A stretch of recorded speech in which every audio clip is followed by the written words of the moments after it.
Radio. Yes, yes, yes.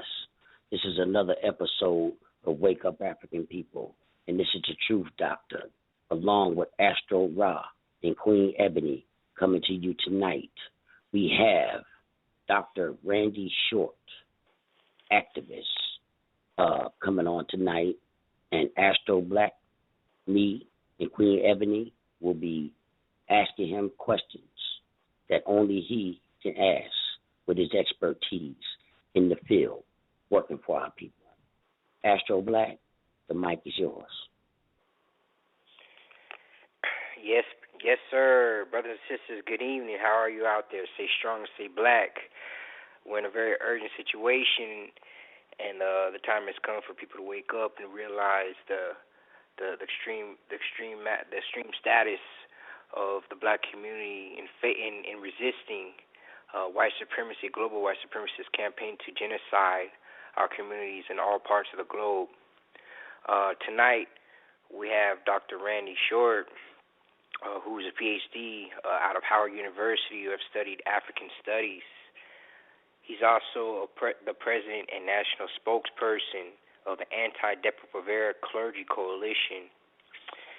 He's a community organizer with the Black Autonomy Network, and also the secretary of the board for the Rebecca Project for Justice and Human Rights. He's also affiliated with the upcoming Million Women's March and 1 Million Women's Movement. Dr. Randy Short is a professor and researcher who's on the cutting edge. He's a journalist as well as a TV and multimedia correspondent. He's a writer, human rights activist, and a brother who's down to get on the front lines and down for the cause of elevating the consciousness, the awareness, and the direct action activism of our people against this genocidal machine meant to destroy the planet as well as our family structures.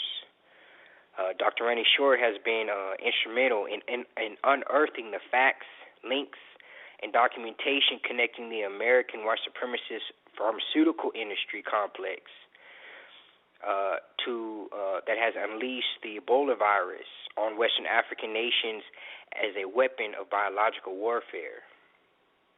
Dr. Short also uncovered the covert terrorist agenda of the Central Intelligence Agency, the CIA, to fund and equip the Boko Haram murder squads in Nigeria.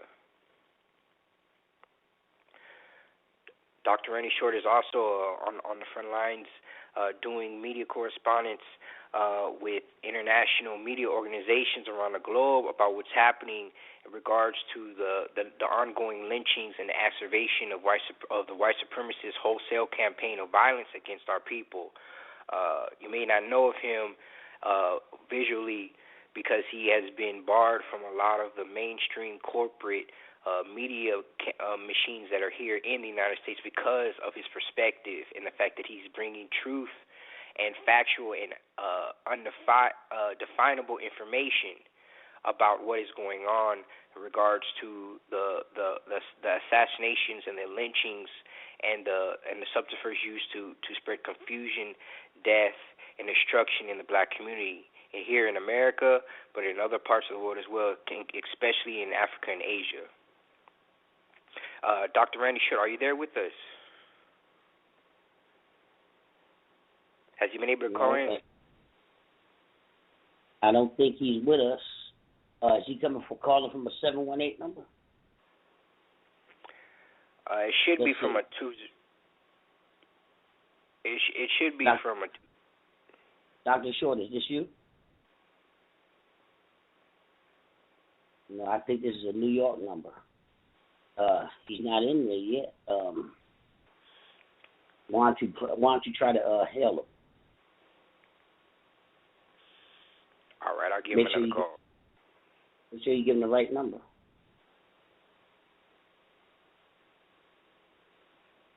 Yes. We can't wait to see Dr. Short. It sounds like this is going to be a very exciting show tonight once we get him in here. We're hoping to have him very shortly Be patient with us.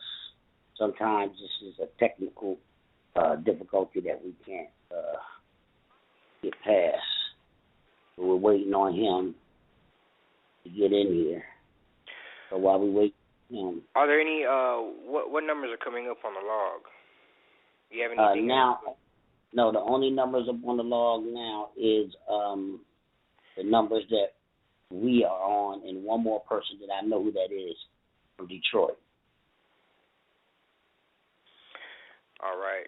Well, for brothers and sisters who are out there who have been following the Boko Haram case, or especially have been exposed to the media campaign and the propaganda to spread confusion about the Ebola situation, what they were calling was an epidemic in West Africa, I initially was able to find the links between the pharmaceutical industrial complex, and that the Department of Defense and the Center for Disease Control actually have patents on books for the Ebola virus and have been using it as a biological agent after being developed here to depopulate newly established independent Western African nations.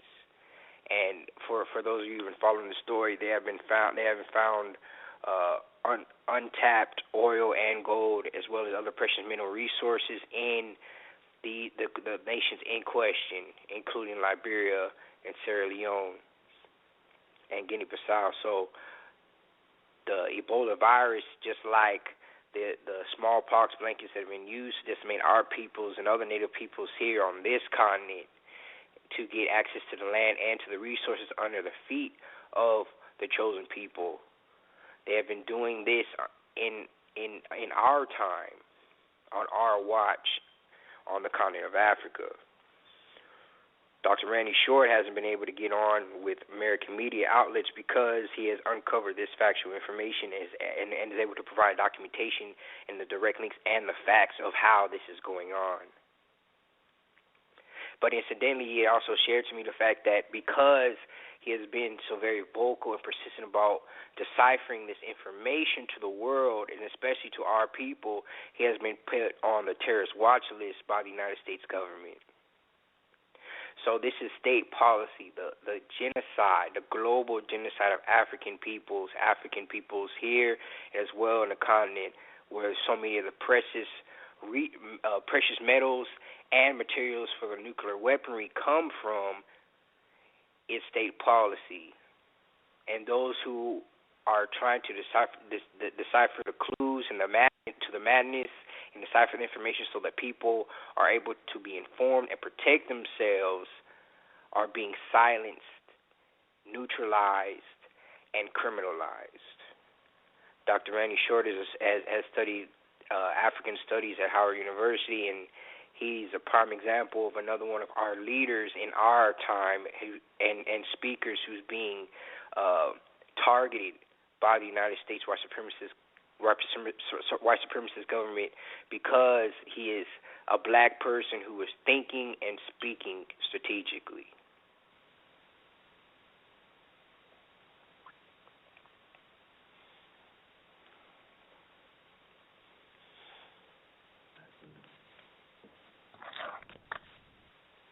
How are we doing now, Akbar? Hello?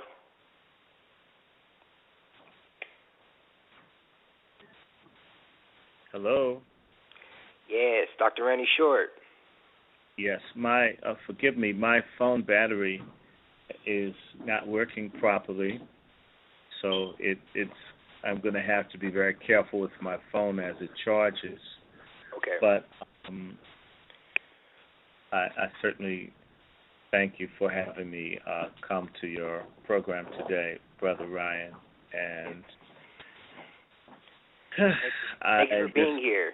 I know you've been through a lot over the last few days and last few weeks like the rest of us. How are you out there?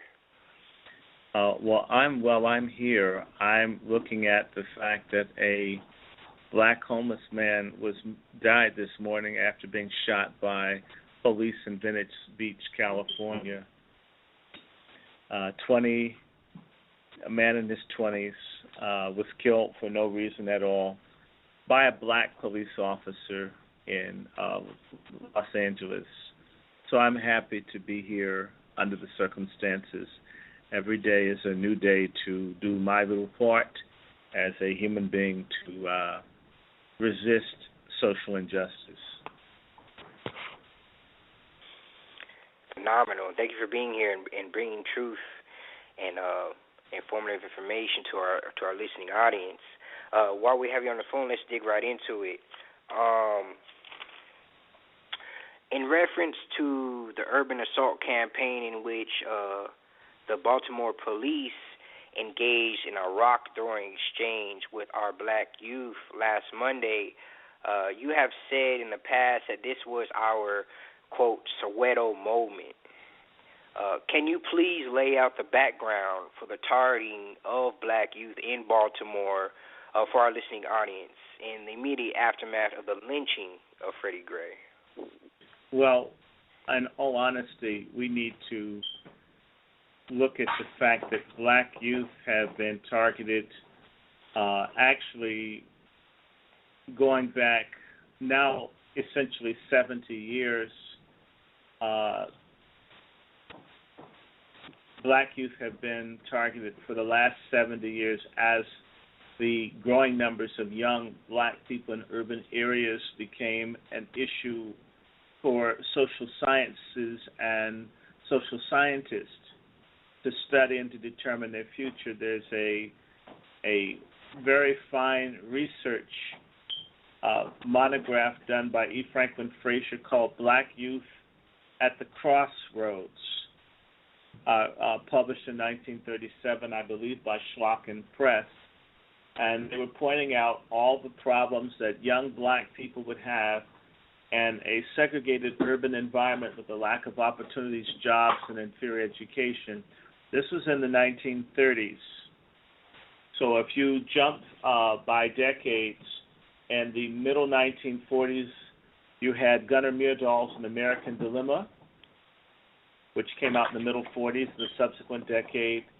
And the decade that followed, you had the Brown versus Board of Education case, but you also had different people doing research on what's going on with young black people. And in the subsequent decade, in reaction to changes that black youth were driving in the country, let us be mindful of the fact that it was concern for young black people's education that started the modern civil rights movement, that did not begin with Rosa Parks, but more so it came out of Mississippi and the regional council of Negro leaders that was started by T.R.M. Howard in the 1940s.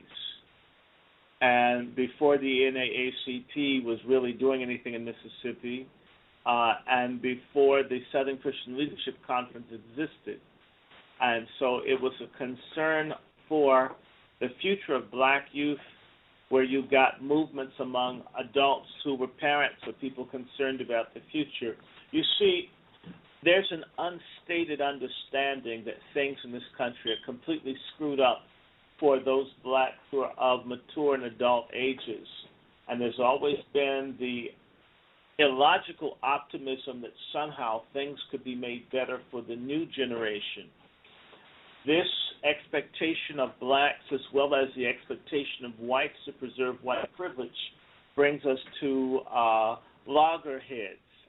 And of course, following the 50s in reaction to this movement for education and improved opportunities for black youth, you had the COINTELPRO program of 1965, which was a vast conspiracy, assassination. It is a program, basically a soft genocide program started by the FBI. We need to also remember that in 1945-46, the concern for black youth brought the U.S. white elites, both Republican and Democratic, to buy out the NAACP leadership to be against human rights and full social rights for African Americans. in exchange for liberal monies. So black youth have been a problem for decades.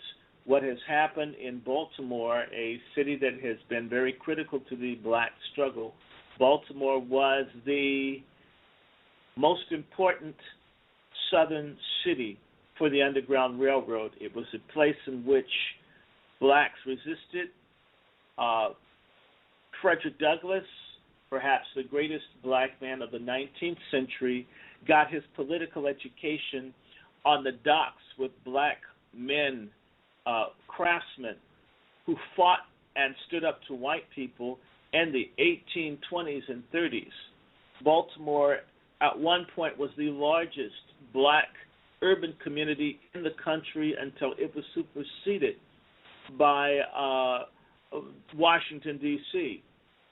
So you have a long history of blacks in Baltimore, in particular among the young, being active. Many people are not aware, but young black people in Baltimore, including Thurgood Marshall, who grew up in Baltimore, Billie Holiday, a man named Boynton, who was studying in Baltimore with their black college there, Morgan State University and Coppin State University. Baltimore has had a history of producing young black leaders. The Mitchell family, a black political dynasty, one of the most successful anti-lynching campaigns in the history of this country, was launched by young Baltimoreans in the middle 1930s in response to lynchings that were going on in the Eastern Shore, which is a part of the state of Maryland on the other side of the Chesapeake Bay, where black people continue to live virtually as slaves.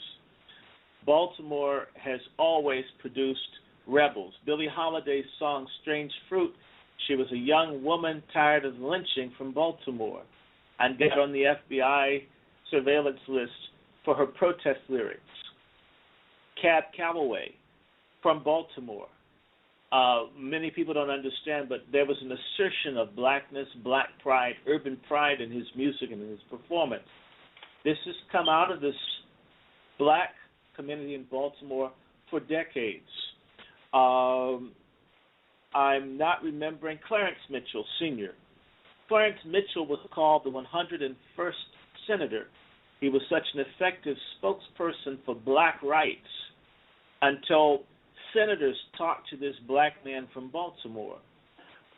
He had a wife, Lily Mae Jackson, as a young black woman, was one of the greatest female activists of any generation of our people out of the city of Baltimore. The city of Baltimore had a very strong Black Panther Party, a very strong Republic of New Africa Party. They've had a history of producing people who don't take a lot of mess. And as a result, blacks have also in Baltimore been able to use the ballot longer than perhaps any major urban black community in the country. That's going back to, say, the 1840s. Young blacks created the first independent political party in the city of Baltimore in the 1880s. So it is a hard nut to crack in terms of black resistance. And so the young people in Baltimore had been targeted even prior to now. Within 10 years of the COINTEL Counterpro project, there was a group of young black people called Black October that had an assassination campaign against the pushers, bringing heroin and hard drugs into the black areas of Baltimore. And, of course, the mafia, the crooked Baltimore Police Department, and the FBI had these young radicals assassinated. So there's been a long effort for people to understand that Baltimore is not just any old city, it is a port city. It was, when there was an effort to destroy the United States by Great Britain in the War of 1812, they burned Washington on August 23rd, 24th, 1814, but they didn't feel like they could really close in on winning the war without taking the city of Baltimore, from which we get the Star-Spangled Banner song. And within that Star-Spangled Banner song, I always share with people, the third stanza of the song alludes to blacks who had joined the British Army and had formed a battalion that defeated American forces, white American forces, at the Battle of Bladensburg in 1814. So anyone familiar with the history of the region knows that Baltimore is the touchstone for black radicalism south of Philadelphia in the Mid-Atlantic region. And young black Baltimoreans have had a history going back to the early 60s and then the late 60s, not only sending students down south to fight for black rights, but also fighting with white businesses, fighting against the state democratic machine, forcing the Republicans to take a civil rights stance. This was done by young black Baltimoreans, and this hasn't really been done anywhere else in the country, and most of the time people don't talk about it. So they were targeted for drugs, targeted for the city to be deracinated and denied the economic needs it means, because they didn't want a strong, viable, vocal black community in Baltimore. And so it has been compromised over the decades by different mayors and people who claim they're going to build the city up, and what they've meant is they're going to make the areas for tourists and for whites nice, while the blacks have suffered neoliberal neglect in Baltimore longer than any place, with the exception of maybe Gary, Indiana.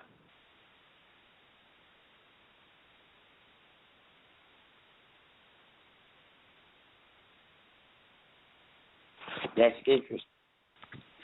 Dr. Short, that's very interesting. You just gave me a whole college education on Baltimore. And let me tell you this. These people is devilish and devious, and that's one of the reasons why we have these shows, so people can listen to people like yourself, esteem people like yourself, and try to get knowledge outside the mainstream media that's telling you nothing. I want to ask you this question. Media is completely, the mainstream media is infiltrated by CIA and other agents.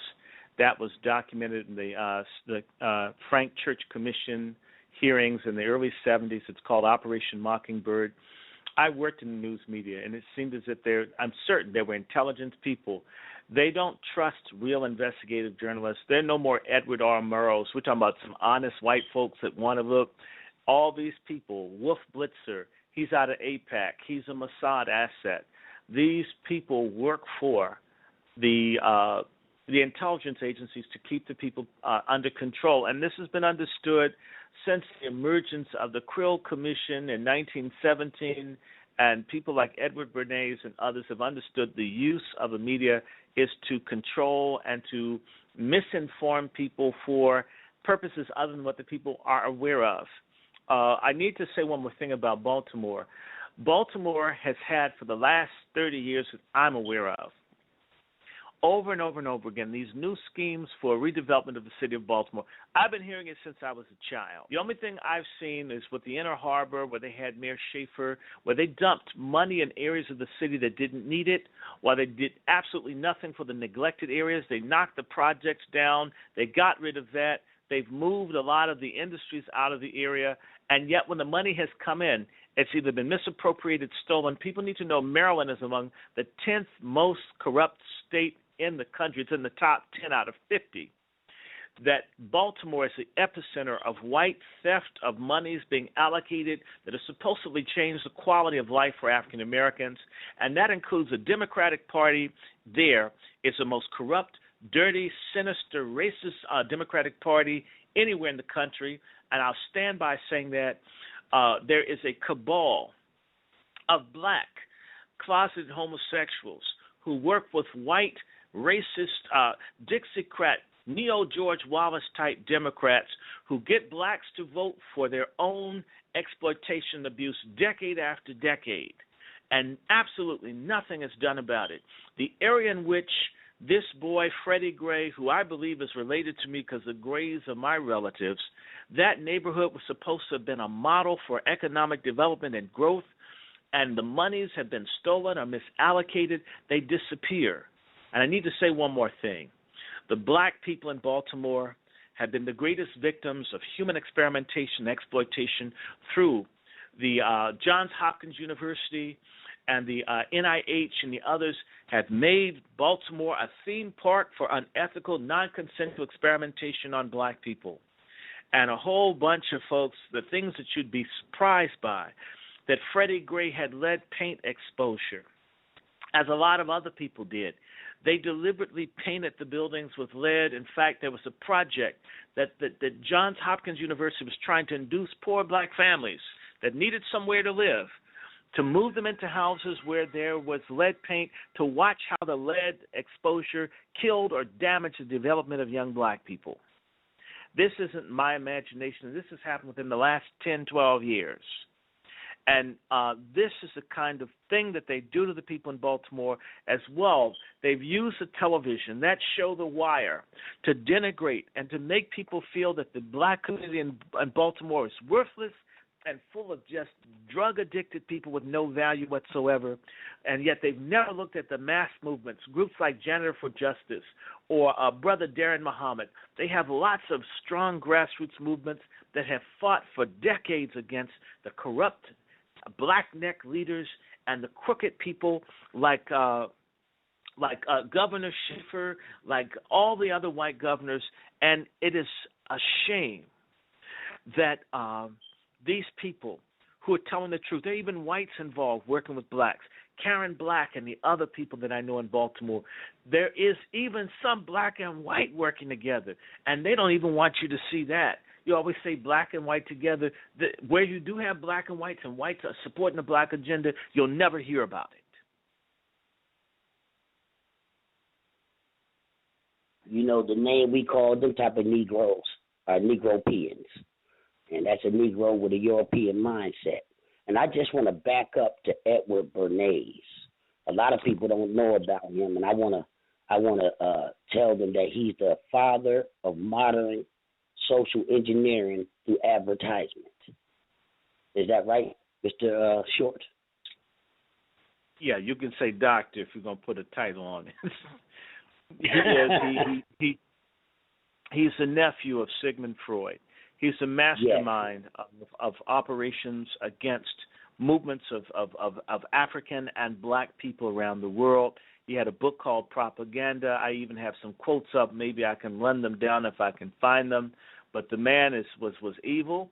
He lived to be 108 years old. In fact, he was on the New England board of the NAACP Legal Defense and Education Fund. He was the engineer for the propaganda for the coups in Guatemala, Iran, and Ghana, and other places. In fact, helped train the CIA people. In fact, his mentees took over the agenda for how the NAACP would rebrand itself 50 years ago this September.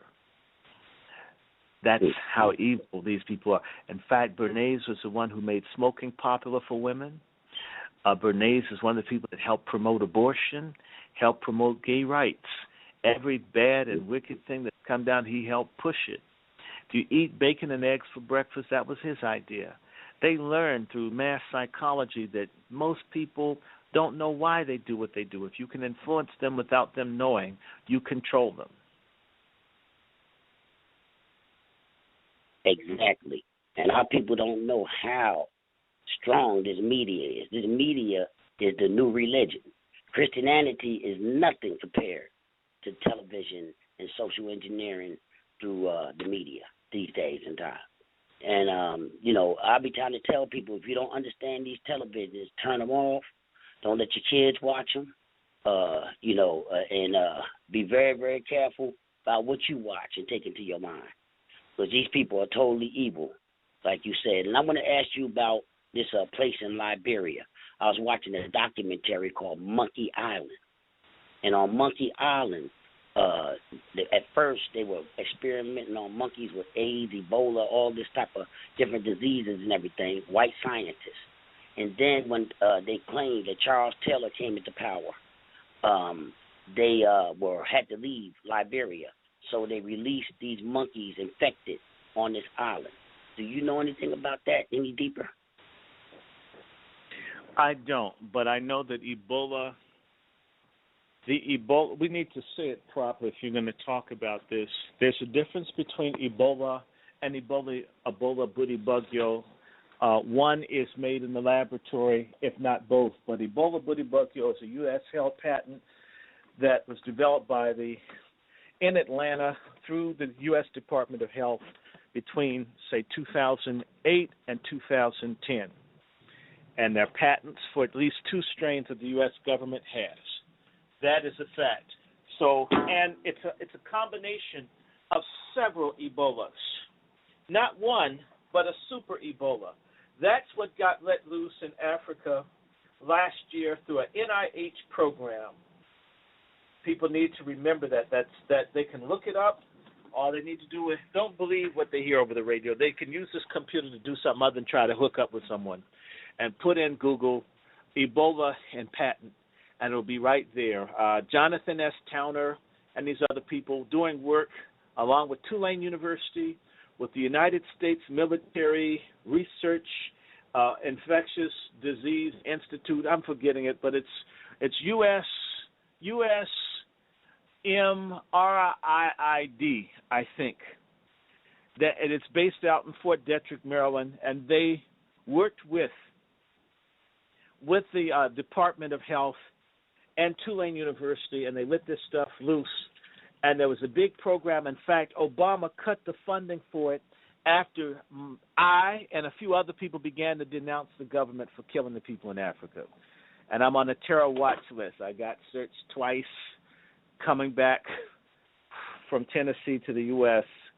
And when I went to Canada, the Canadians told me the U.S. government was mad at me for bringing up the stuff on Ebola. I mean, if I had lied, they should have come and arrested me. The fact that I'm being harassed means I told the truth. It's a U.S. government weapon. And it was let loose in an area of Sierra Leone called Kenema. By the way, the woman who runs Liberia is a thug, Sirleaf Johnson. She worked for the World Bank. She didn't win the election. She's a U.S. stooge. She's corrupt. She's a crook. And I don't think they mind. She's been the one person in Africa begging for U.S. troops to be stationed in their country. That's to keep her in power. So Ebola, creating a crisis, killing the poor Liberians that are not American Liberians, was of little consequence to her. In fact, if it created enough of a crisis, there'd be aid money she could steal, as well as U.S. soldiers to back up. You know, Liberia has oil, and this woman, Sirleaf Johnson, who looks like Arnold Schwarzenegger with the hat on, tried to make her son as head of the National Petroleum Company. That's the level of croniness. So Liberia and Sierra Leone are among the most corrupt countries in the world. And they let those people in because Liberia is essentially owned by the Rockefeller family. You may hear Firestone, which has a plantation, but the Firestones are Jews married to the Rockefellers, who might also be Jewish. And folks lie about it, say they're Baptists. You can call yourself anything. We have a history of people saying they're Catholic and there's something else, saying they're Lutheran and there's something else. I mean, just ask Madeleine Albright. I mean, what was she calling herself until she decided to come out and tell people? What are the people that run Turkey? Who are they and what are they about? And why is it that they're denying that they did genocide on the Armenians who are Christians? Muslims don't tend to do that. The only group of people known that just want to wipe out Christians, you know who that is. They happen to be Jewish. That's you can see that in the former Soviet Union. You can see that through Jewish-dominated communist parties that persecute the church perhaps worse than any other institution in Eastern Europe, China, or any place else. That's just a fact.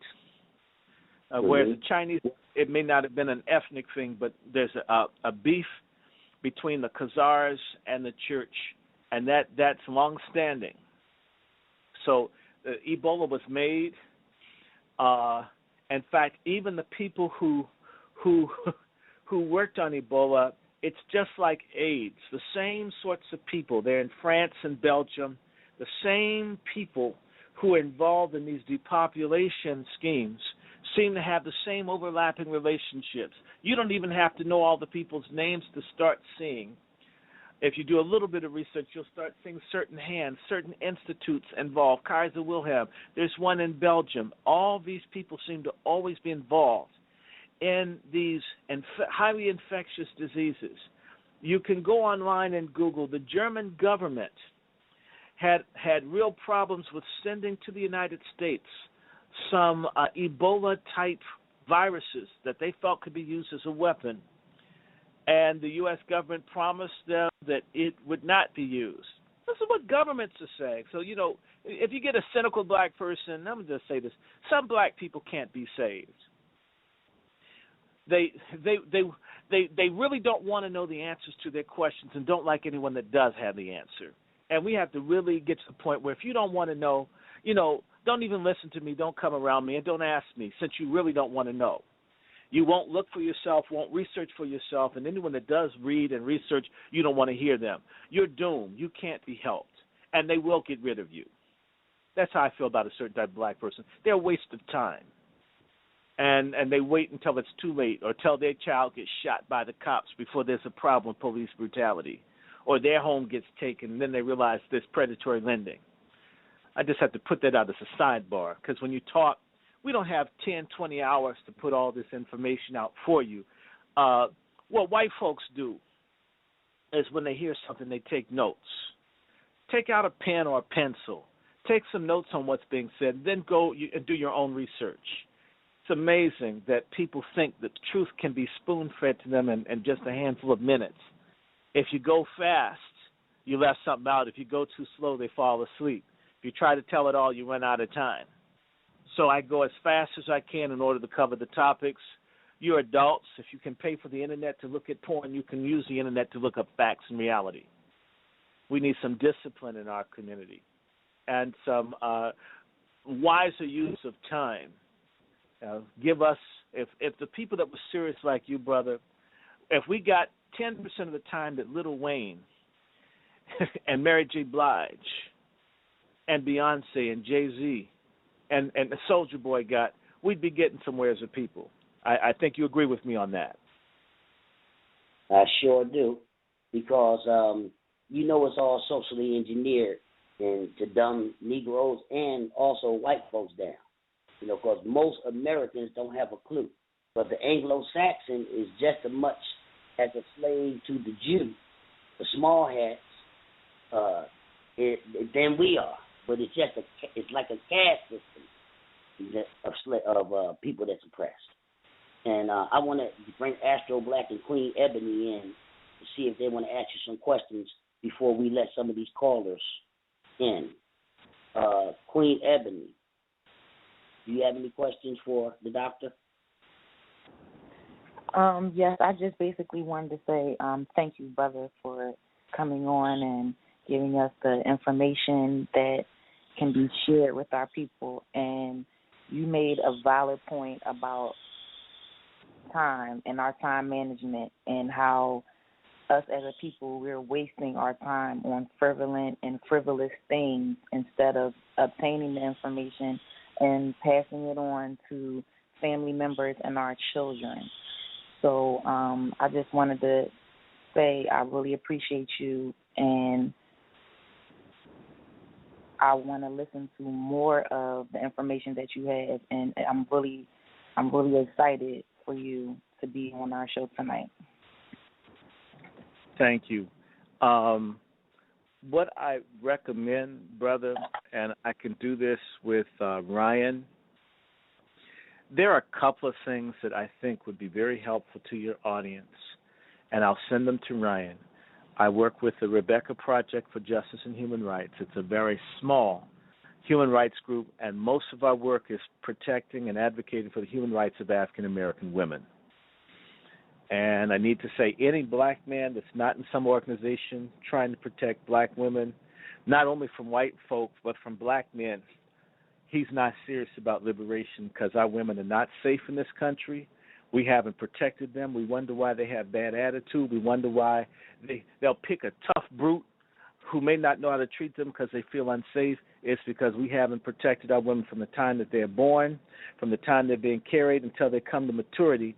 Our women have had to be men and women at the same time. You make a man and a woman the same thing, you've got a freak. And we complain about the freak, but we don't deal with the fact that we allowed that to happen. And so I'm very proud to be associated with the Rebecca Project, working under our head, Sister Elaine Riddick, who was sterilized at 14 because she was raped when she was 13. And she's led up the whole movement to force states to pay reparations to the victims of genocidal sterilization done to women and boys from the 1920s into the 1980s in this country.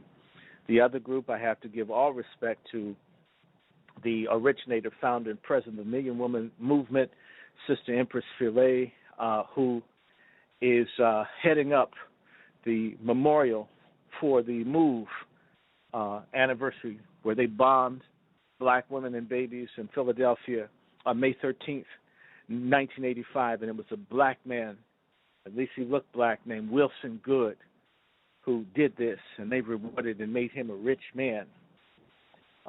In addition to that, so we have 2 reports on Depo-Provera, something that every woman should know. I hear you're out of Detroit, and they experimented on black women in the middle 60s in Detroit before this drug was even legal, called Depo-Provera, or the birth control shot. This drug is also linked to HIV/AIDS, and where Ebola hit most heavily, in Sierra Leone and Liberia and in Guinea, were places where Depo-Provera was being put in girls as young as 9 years old. Depo-Provera destroys the immunity of women, and this is why I believe women died more from Ebola than men, because their immunity had been compromised by drug, pushed by the Pfizer Corporation, pushed by President Obama, pushed by Bill and Melinda Gates, pushed by the NAACP, Legal Defense and Education Fund, as well as the Congressional Black Caucus, ranking member on the African Committee, Subcommittee for African Affairs, Karen Bass, Congresswoman from Los Angeles. We have 2 reports, one on non-consensual experimentation and one on Depo-Provera. In addition to that, I do have a document or 2 on population control, as well as the actual patent document, because they pulled some of it off of websites on Ebola. What I can do is leave an email. I mean, that's the best way. I don't have a website yet, but if you email me, I can just send you the documents I have, as well as some of the links to where the German government said that they didn't want to give this to the U.S. My email is W as in water, my name, Randy, R-A-N-D-Y, SHORT @gmail.com, or through Twitter at wrandyshort. So you can reach me, and I try to respond to people as well. I will send these things to Ryan. I'm certain he'll get those out. I want to go back and deal something and remind people that there is a very good documentary done by a group of right-wing blacks and whites called Maafa 21. You can get Maafa 21 online, Maafa, MAAFA 21.org, and watch a 2-hour and 30-minute film showing how they have a plan to eliminate black people. The other thing I'm going to point to you, there's a man by the name of Boyd, B-O-Y-D, Ed, E-D, Graves, Graves. You can put in his name and put in Special Cancer Virus Program, and you'll see that the government of the United States had a plan for reducing the population of black people and brown people. There is a person, a lot of black folks like President Johnson. Lyndon Baines Johnson hated African-American people, desperately so. Lyndon Baines Johnson increased the monies that the United States government gave to Planned Parenthood, which was originally the American Birth Control League, started by the racist lesbian that married a Jew named Margaret Sanger. The American Birth Control League started in 1916. Her idea was that black people were human weeds, that black preachers should be used to help exterminate black people slowly and carefully. Margaret Sanger is discussed in this film, Maafa 21, and if you don't get it there, trust me, there is another website called blackgenocide.org. You know how to spell black, genocide spelled GENOCIDE.org.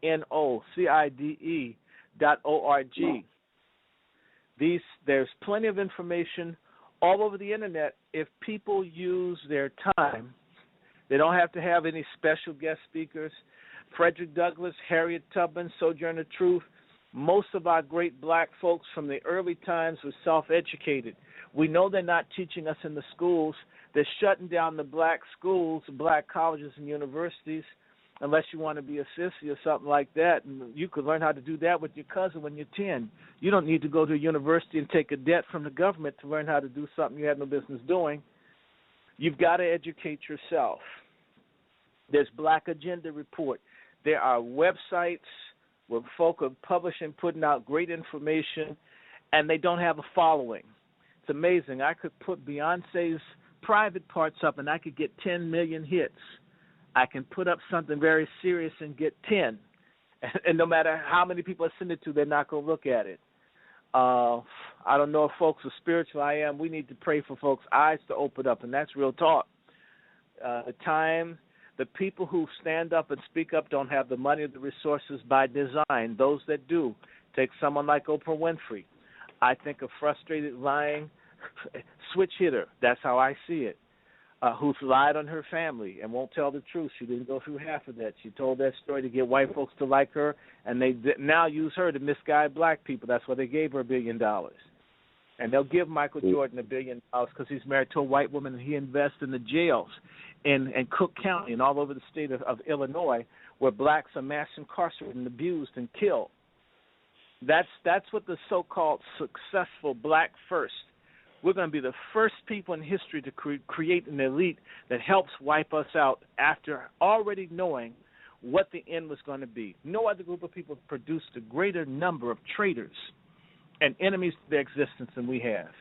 And it's left to us to educate self, find other people who think in terms of black survival and prosperity and liberation, not only from white folk, but from black neck sellout, Democratic, Republican Party, I don't care, Masonic, Boule.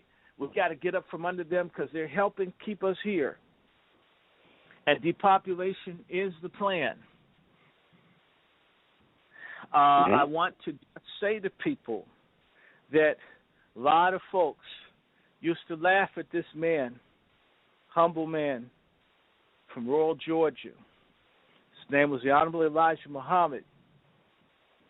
He was saying a lot of this stuff 60 years ago, and people laughed at the Muslims, made fun of them.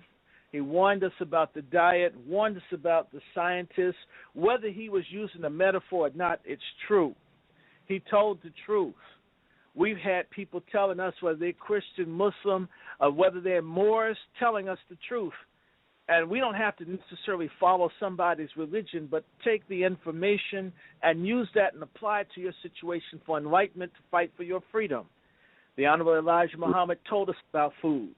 The Honorable Elijah Muhammad told us what they're trying to do to our family between men and women. The Honorable Elijah Muhammad told us to watch out for what they're trying to do. He told us that birth control was a trap.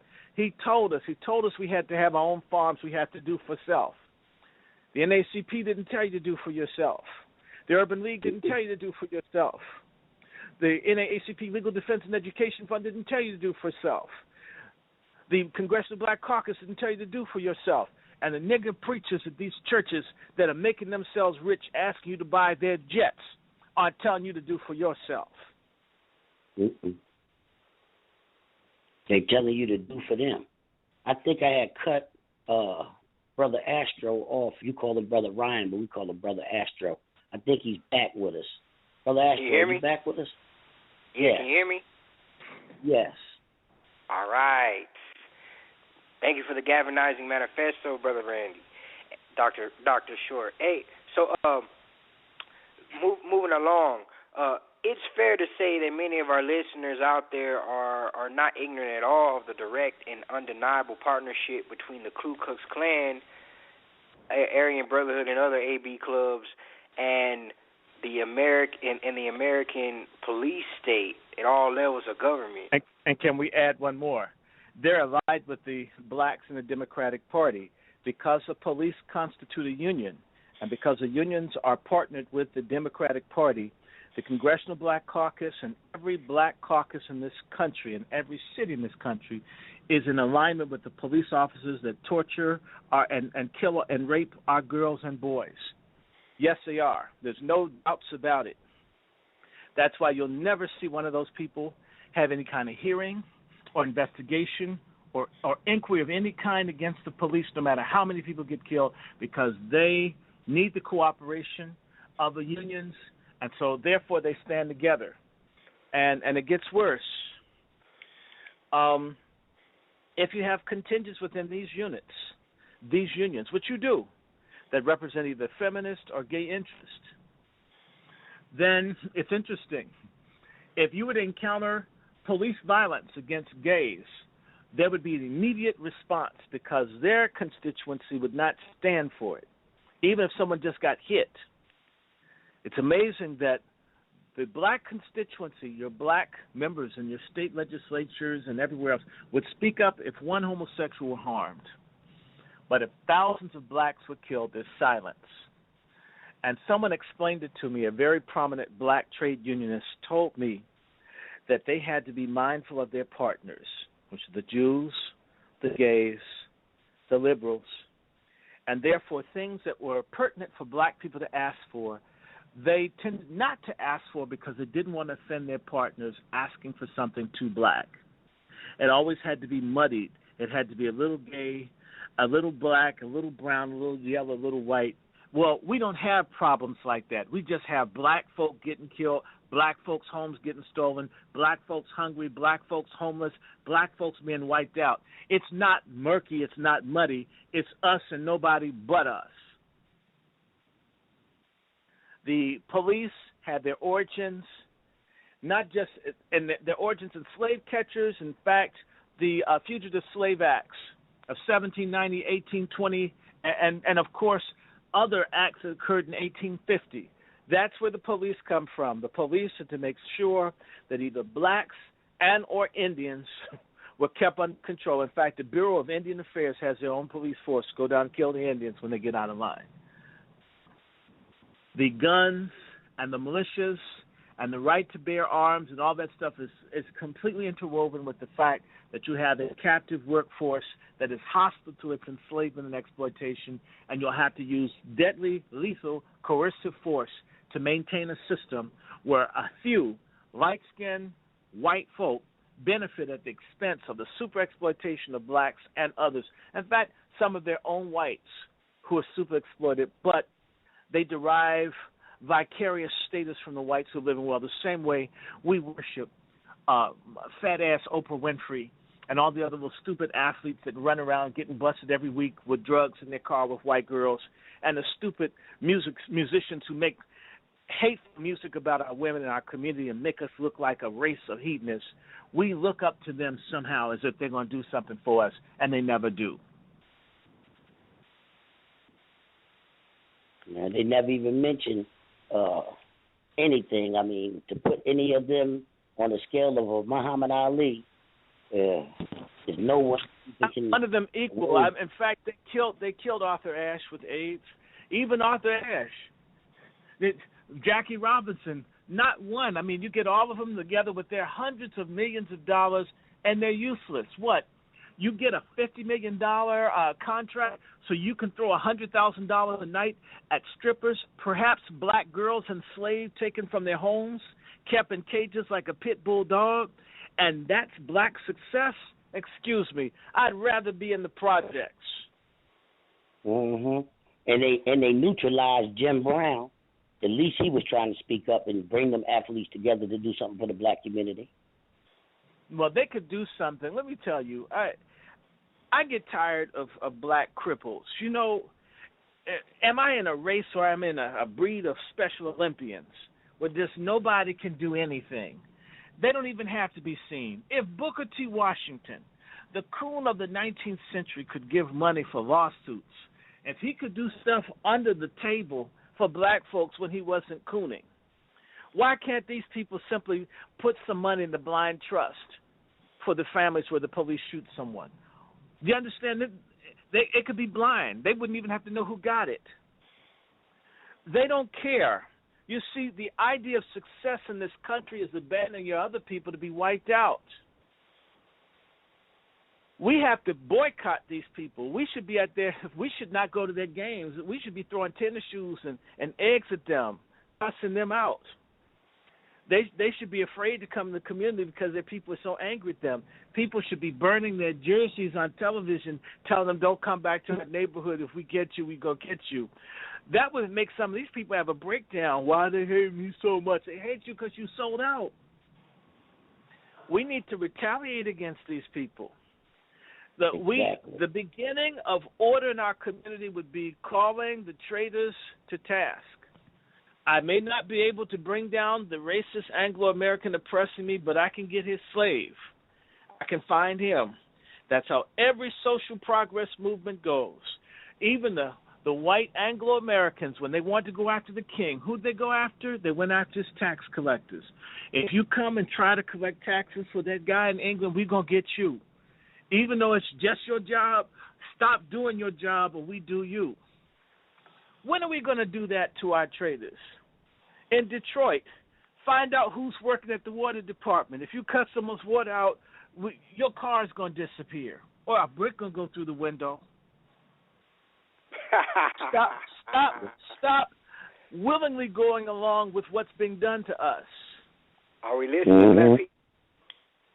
I've had a job. I had a job not supposed to do something to black folk. I didn't do it. They can't make me do it. I'm not. You don't pay me enough to do that. I remember I had an assignment. I was supposed to abuse a black woman. I wouldn't do it. A Jewish woman told me I didn't have managerial skills because I wouldn't mistreat this sister. You know, they brought off. I'm telling you, I worked for the public television, and they dropped off about 2,000 pounds of video tape stock. There were 6 whites and 1 black. Black was female. They told me to ask the black girl to move it all. Not one of the whites asked. In fact, couldn't ask the white folks. So I moved most of it, had her move just a little bit, and they were mad. But I wasn't going to do that to the sister. They didn't pay me enough to treat one of my own like that. I can't do that. I see so many black folks who want to impress white people with how much they hate their own. And I'm telling you, word gets around fast. If we made an example in every community of the most sellout person, all the other sellouts will get scared. Now, older brother, I'm forgetting your name, but remember when even the light-skinned folks who used to be arrogant were putting vinegar in their hair so they could get afros so they didn't get beat up? When black was beautiful, everybody was trying to be black because they were scared. We need to put the fear of the rage of the black community into our traitors, that we're going to get you. Whites may get us, we're going to get you first. They did that in South Africa. Yeah, or like the fear they used to have when the Nation of Islam would come through the neighborhood. The drug dealers would hide their drugs. Yes, they did. The Don't Bust the Squad. They did it in Algeria. They did it in Haiti. They did it in New York with the first strikes against Con Edison and the Omnibus Bus Company. Black folks knew to walk. If they caught you in the bus to get you addressed, they're going to come whoop you behind. How dare you ride when we're walking for our freedom? It is a lie that there is a way not to use, that you're going to just have a movement and you don't say anything to anyone. That's some faggot church stuff that even the faggot preachers don't have. When they want you to give your last dollar and let your lights go off and your kids go hungry, they threaten you with hell, that you better give that money or God's going to kill you. Now, that's violent.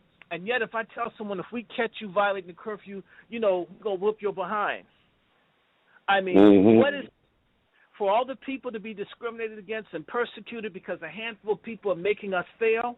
When you have a strike, they're called scabs. They beat up the scabs. The unions do it. White folk do it to white people. We're the only people that let the run free. T.D. Jakes' computer should be hacked. What case? And Dr. Short, his stuff should be hacked. I mean, if he's been on one of those little porno things, they should put that up.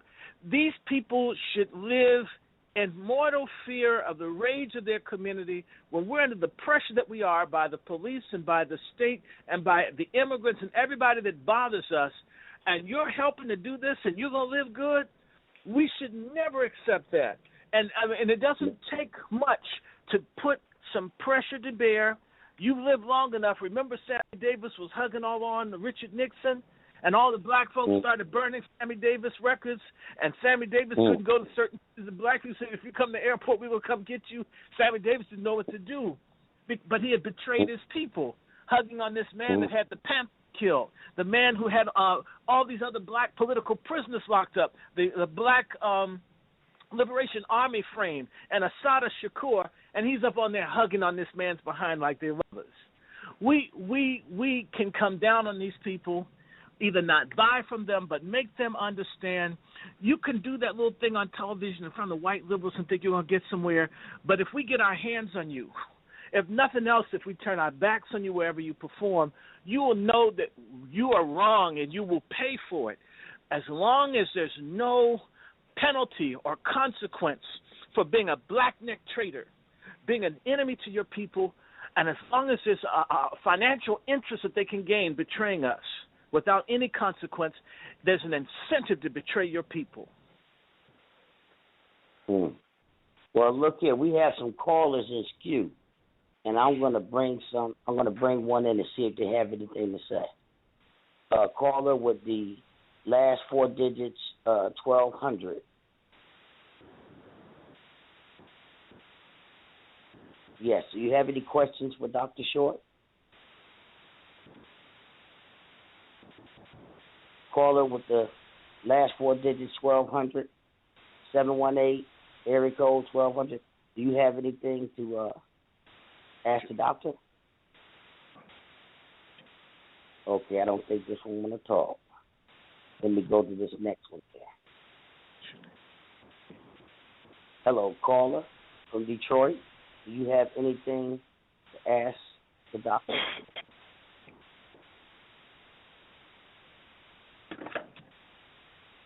Caller 248-0832. Do you have any questions? Okay, this caller doesn't have any questions. Take that one out. Let me ask this next one. Caller with 0067. Do you have any questions for the doctor?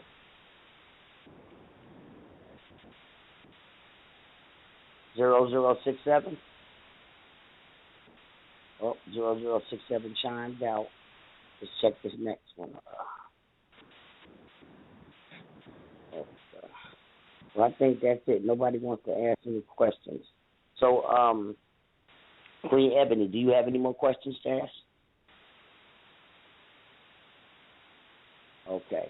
Brother Astro. Yeah, all right. So moving right along, we talking about the Mama Mobutus and the father motherfuckers who are selling out their youth in collusion with white supremacy and the status quo of being a Sambo and an Uncle Tom in the 21st century. We've talked about this before, but what are some of the implications of the emerging generational split that we're seeing between in the black community and that we were witnessing in America in relation to our direct action and resistance to global white supremacist, sexist capitalism and imperialism? I'm going to give you a generational response to one of the terms. I don't tend to use the word Sambo. I have an ancestor who is named Sambo. He was born 1761.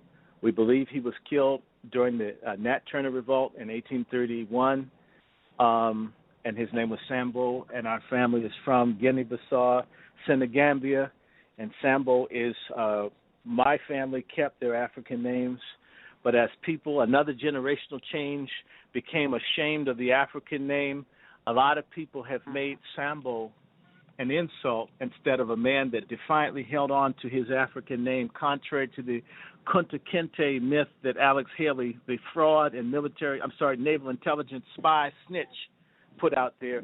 Everybody didn't give up their name. So my ancestor did not give up his name, and so I don't use Sambo as an insult. And forgive me, I get angry when when people do that, because these people in the heart of rural Virginia, the crucible of the slave experience in America, refuse to give up their African names. And look at the hegemony. They twist around and make it into an insult. Sambo was an educated man who owned his own farm, who had got his own freedom, and was not a coon. and at least the one in my family, and we sued the restaurant and made them change their name. So, if you're going to be conscious, Sambo is a legitimate name. It exists throughout West and Central Africa, and it doesn't mean that the people have no dignity. In fact, it means second-born child in certain languages. A Singbe is similar. It is not an insult or a slur. We should not let them designate the terms and humiliate our names the same way Negus and the other words that they have perverted into nigger. The real original words were dignified of an upright people who've been perverted by a maniacal race of modern but uncivilized people who've manipulated science and history and religion to justify undue enrichment and unjust enrichment of themselves for the last 500 years. So I have to respond to that out of respect for my ancestor. So I'm going to strike Sambo off. Now, I want to say we have an intergenerational problem we always have. When they were bringing people from Africa forcibly enslaved, they had a process called seasoning, where you did whatever you could to destroy the roots of Africa within people so they could become more effective enslaved persons. You had slave breakers, you had slave drivers, you also had all kinds of personalities that evolved. One of them was the mammy. The mammy tended to be a black woman whose job was to serve the white man, to castrate young black boys and teach them to be submissive. You also had a buck breaker, which would be a person who was a sodomite who would sexually abuse strong-willed black males, and slave breakers who used physical brutality. Black parents taught their children. All black parents teach their children to accommodate the system of white supremacy, racism, and apartheid in this country, because you're not taught that if you function as if you're equal at all points, you're going to die young. Anybody that grew up with Jim Crow, if their parents didn't tell them not to drink from the white fountain, they could find themselves in trouble real fast or dead real fast. Emmett Till, Mac Parker, and thousands of other people know if you don't follow the etiquette of the white supremacy system that your own parents taught you.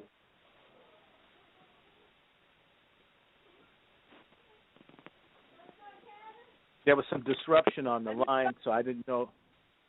There's a mic that's open that's disrupting the sound.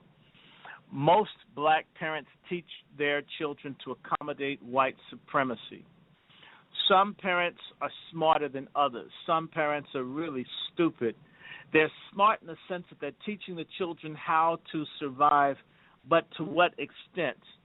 In fact, one of the problems we have as a people is that we're taught to cling to life so closely to the point where we're afraid to take a stand for practically anything, and just being here doing nothing is successful. And I'm not asking anyone to be suicidal or reckless or silly, but sometimes you have to stand up. My brother died last week on April 30th, but my brother would have died 10 or 12 years earlier, 15 years earlier, had he allowed a Hispanic white to shoot and kill him, trying to submit to the authority of a police officer. He whooped the man's behind, and he lived another 15 years. Of course, my parents would have taught never, ever raise your hand to a law enforcement officer. Okay? That's good Negro speak or Negropean speak. But in reality, if an officer is going to kill you no matter what you do because you're not black, who do you listen to? Mom and dad, or your own instinct that you don't want to die young? So there's always been a dynamic of rebellion against the older generation, because one generation had one experience in which their spirits were broken and their dreams were shattered, and therefore they pass on their experiences to their youth to try to teach them to accommodate being ruled by white people. And that is what happened with that boy in Baltimore. His parents were afraid, and they sold their son out. That boy should have held out. It would have been a very different situation had the police gotten him a week or two or 3 or 4 or 5 later. there wouldn't have been the same need to put such a high bail on him. But those parents wanted to prove that they were good parents. In their mind, good parents' kids would not destroy a police vehicle. It's interesting that good parents send their kids to Iraq, to Libya, to Syria, to Afghanistan, to Pakistan, to Cuba, to Vietnam, to kill and destroy for white supremacy, power, and privilege. But if you fight at home for it, you're bad. So most black parents, in fact, most black people are perverted by having to live under a system where they're ruled by the Anglo-American apartheid system, where good is what serves white people and bad is what serves black people, meaning if you're black and you're good, you don't do anything for yourself. And so that boy's grandparents and everyone else, and this is part of our dilemma of not having done what people like the Honorable Elijah Muhammad, who had his message to the black man. The Black Panthers ran with it as a 10-point program. We must have for self. We must educate self. We must defend self, feed self, clothe self, house self, educate self, and not have a God that looks like a pedophile side piece of an Italian noble, which is what we have. We've got a male prostitute in our minds as God, and he loves everyone but us, and he still gets 10% of our money, and we'll die for him, and we'll even look at the news and watch the real Jews, the real Hebrews, beaten and tear gassed and run over with horses in Tel Aviv and Jerusalem, and pretend that these Khazars, or as I say, knockoff Jews, are the real thing. I mean, that's some sickness. So I'm not surprised if they've got a knockoff Jew for a symbol of God on their wall. It's no surprise they didn't tell the boy to bring all the keys of dope they had in the house and take it to the police too. And when it gets to the evidence room, if the police don't snort it or rebag it or sell it themselves, they're going to do some wholesaling themselves. We are not honest. So our parents were trained to believe in the system. In fact, I always say, as a Christian, I meet very few black Christians. I meet Negroes that go to church. They don't believe in an all-powerful God that says that he who the Son sets free is free indeed. We have a different book, and it says when the white man says you're free, you're free. Everything is checkmated in their so-called King James Bible, and everybody knows King James was a faggot with 3 boyfriends who couldn't read or write, so I don't even know why he wanted his name on no Bible, but anyway, that's what we grew up with, and all those these and thous, yeas and yos. We are sick, and until we are whole, we talk about being holy. How can you be holy if the image of God in your mind has the same look as the person who raped your great-great-grandmother way back when? How can you be whole if your goal is to become middle class and go to a predominantly white church where they don't speak about black issues?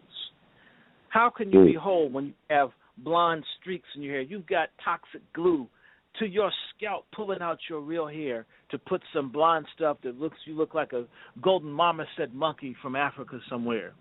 You won't even let some sister work on your nails. You need some Vietnamese who probably wants to kill you because of the Agent Orange killing their cousins and their grandchildren back in Vietnam. And that's got to do your feet. They got to do your hands.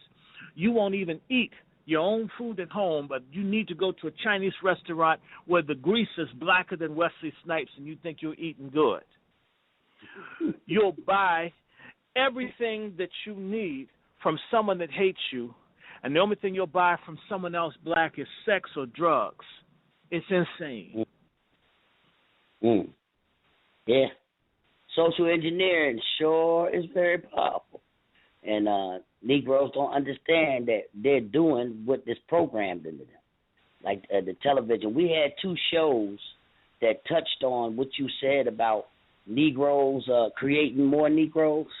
And one is called the Negro Peeing Making Factory. And the other one is called Black white supremacists, the most dangerous Negroes in our midst. And it's a shame that you don't have to.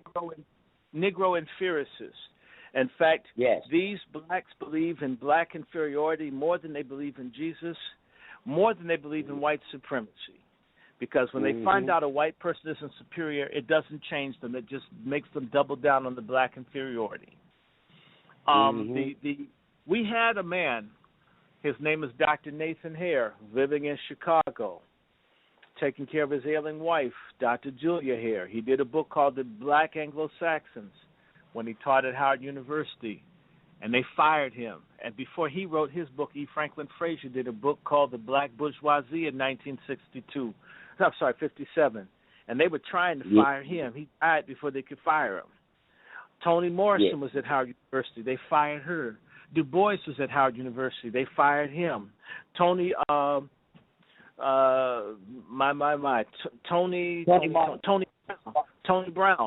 Tony Brown's Journal, A Conscious Black Man, starts school communications. They fire him. Frances Cress Welsing was at Howard. They fired her. And if you heard just a few months ago, 3 black men were integrating black history with the maths and sciences, and you know they have people from the Department of Homeland Security on the board of the Math and Science School at Howard, so they can find out who the new black scientists are going to be, so they can track them. They had them fired.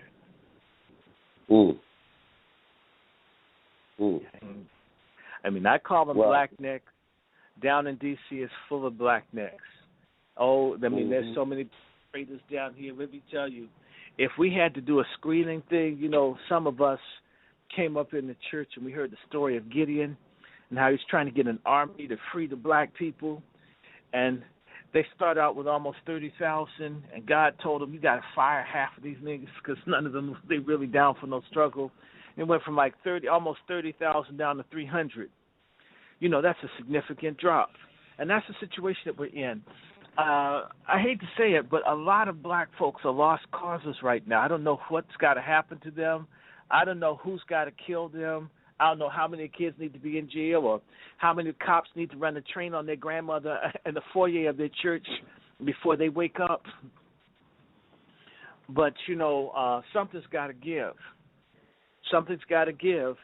And, you know, this happens to, you look at the people, they're destroying your communities, destroying your schools, run your churches out. You know, you pick any city. White folk move in and the gay folk get mad because it's folks are parked up on Sunday. They don't stay there all day. Yeah, and then they want them gone. But if they have a gay block party, they want to run around and what are those things, thongs, grown men. I mean, they get all the licenses they want to do that and do it as many times as they want to.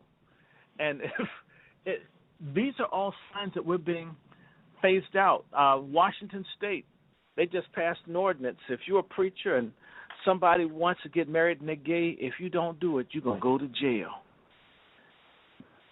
Pedophilia is next. So it's on the agenda. They're going to bring it in through Hillary Clinton. I'm sure they are. And the Congressional Black Caucus, Congressman Alcee Hastings from Florida, has made a call for pedophiles to get the same civil rights protection that Dr. King didn't have when they shot him down in Memphis, April 4th, 1968. I mean, these are strange days. The answer is we've got to start somewhere by cutting our losses. And it goes back to what I'm saying. We've got to go after these black necks. They need to understand. They all need to be worried. They need to start getting white security guards to protect them from their own community. Says, I don't know, if I come out, my car, someone scratched my car. I was against affirmative action because I was an A student. Hell, white people had affirmative action. What the F do you think happened to the Indians? That's affirmative action. I'm white, broken, diseased, and I get everything? And they worried about us getting a few jobs to pay taxes so the Federal Reserve can continue to steal from everybody, a bunch of corrupt Illuminati, European banking families with some Jews sprinkled in, getting everything, and someone's worried about one of us getting a job to pay into it so we don't have to starve, because if we are on relief, they complain about that. You know, they actually think that the SNAP card has Malcolm X's face on it. You know, that's how sick the people who oppress us are. They're crazy, and they're not going to get brighter. You've got to make yourself brighter to the point where it doesn't matter what they think.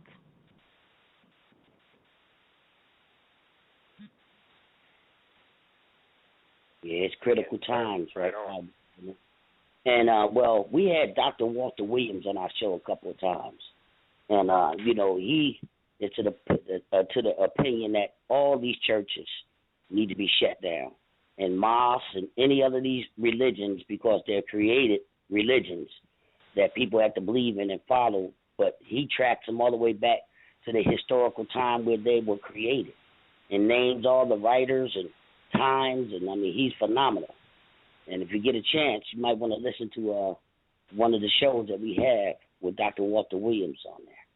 And Walter Williams, he's a black historian? Yes, Dr. Walter Williams, out of Chicago. Yeah, Walter Williams, I think I've met him over the years. It's been a long time. But a lot of what we see that we call religion, I mean, it's useless. And by the way, I call myself a Christian, and I'm comfortable with how I understand it. You see, I don't have a problem with seeing Nat Turner as a bishop or an apostle of black Christianity, or Denmark Vesey. And it depends on which Christianity you're into. I'm down with Blyden and with Crummell and with those kinds of people. But if you're talking about these people, Henry McNeil. Henry McNeil Turner. These people we like. Those folks, to me, knew who God was. T.D. Jakes, he doesn't know who he is. I mean, theologically, sexually, he doesn't know who he is. Yeah, I said that about him. You look suspect, T.D. You look suspect. And I mean, and you never take a stand for anything. If you're not a punk in bed, you're a punk in politics. You're a punk with the following that you have. You haven't educated or empowered the people. You're talking about manpower, and you're not really trying to be a man yourself. I have problems with all of them. So, yeah, I called him a punk, and I hope to meet him. I tell him he's a punk.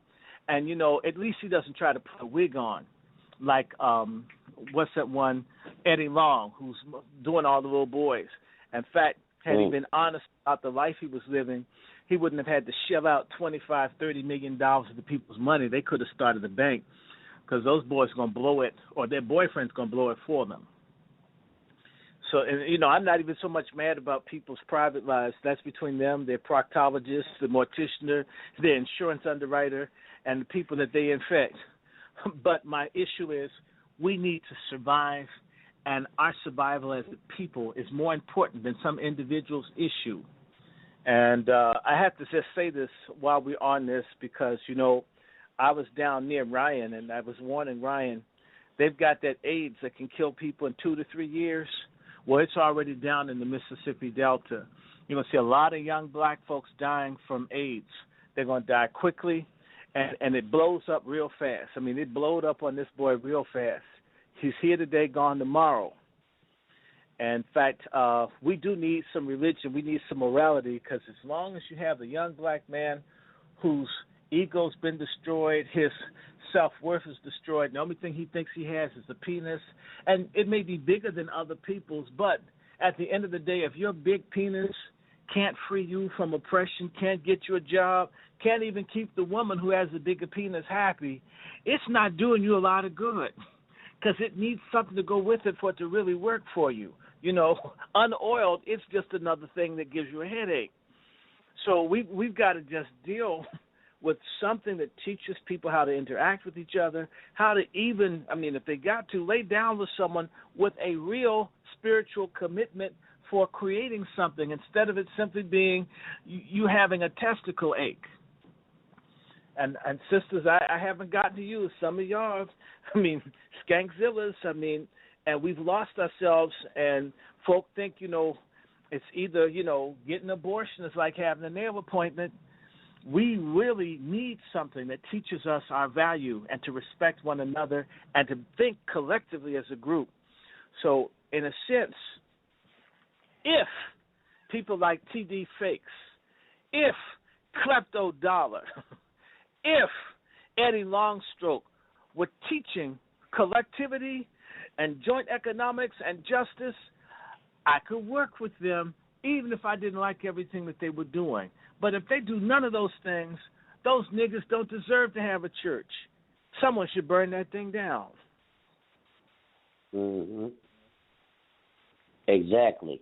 Well, we're down to 47 seconds left on the show. Do you want to give your website again before we go off there? Twitter, Randy Short. Randy Short on Twitter. wrandyshort@gmail.com. God bless y'all. Stand up, fight back. We can win. We will win. Stay strong, stay black, brothers and sisters out there. Peace and love. We're definitely gonna win. We have no other recourse but to win, and we're gonna win. We got to keep that positive light out there. We're gonna have a lot of casualties, but we're gonna win. 10 times the casualties than the people that's actually gonna be able to get free. Good night, and this has been another episode of Wake Up African People. Black Power. Good night, brothers and sisters. Peace and love.